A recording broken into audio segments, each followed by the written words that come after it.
There's a whole plethora of conventional wisdom surrounding the way beginner players should approach bar chords. If you're not familiar with that, I suggest you check out the video that's on your screen now, by the way. But I'm going to show you a few unconventional ways that are talked about a lot less often, and I'm confident that many of you probably haven't heard at least some of these bits of advice before. Let's get to it. If you're a little bit unsure as to what a capo is and how it works, I'll stick a link to another video. But what I want you to do is take your capo, I want you to place it on the 3rd fret, but pay particular attention to the height of the strings. Coming over the 3rd fret, capo goes down, and voila!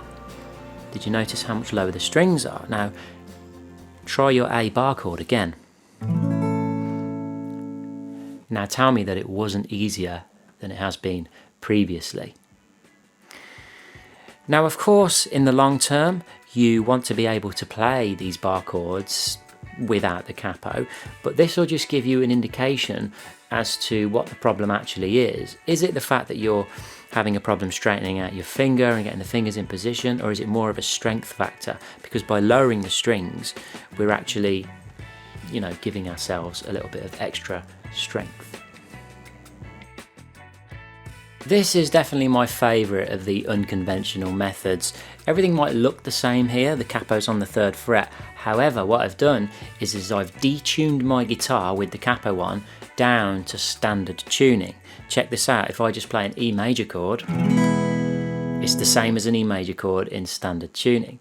So now that I've detuned the strings are a lot less tense. The string tension has been reduced dramatically. So if you're to try that same bar chord again, you might find it's easier still. Now this is like a triple whammy, because the capo is lowering the strings, the fact that you've detuned them and made them less tense is lowering the strings even more, making them easier to push down. And the third element of this is that all of your chords are the standard tuned chords. So you can carry on playing along to your favourite songs as you normally would. Now, of course, there are going to be limitations to this capo business, okay? Because you're losing some of the high range of the instrument by moving everything up. And let's say, for example, you wanted to put the capo on the 5th fret and then detune even further to get back into standard tuning. Well, really, at that point the strings are going to be so detuned, they're going to be a big flappy floppy mess, and that's not something I'd recommend doing. I'd recommend probably just stopping somewhere around the 3rd, but then it does depend on the gauge of strings that you've got as well. Anyway, we could go on and on about this, but this is definitely something that you might want to try. Now, you know that as a beginner guitarist you probably first came across a bar chord when you had to play the chord F, right? The problem with F is that it's really, really close to the nut, and because you're really close to the nut, it's much more difficult to actually push the strings down. So what I suggest is moving that bar chord shape up to the 5th fret. What you've essentially got here is an A bar chord. Now, by moving up to the 5th fret, all the frets get a little bit closer together, which means the fingers don't have to spread out as much, but crucially, it's easier to push the strings down because you're not so close to the nut.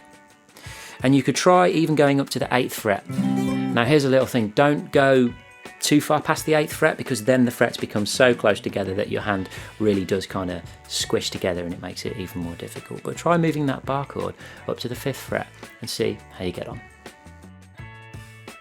In music, we may well refer to these as partial chords or chord fragments, okay?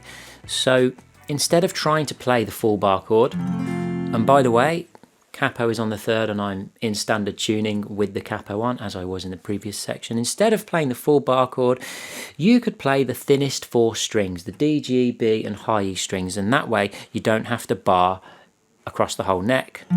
You're just barring the thinnest 2 strings.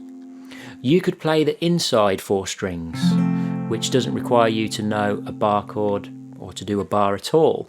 By the way, that chord will be F with a C in the bass. You could do the lower 4 strings. You could do the lower 3 strings. You could do a triad on the D, G and B.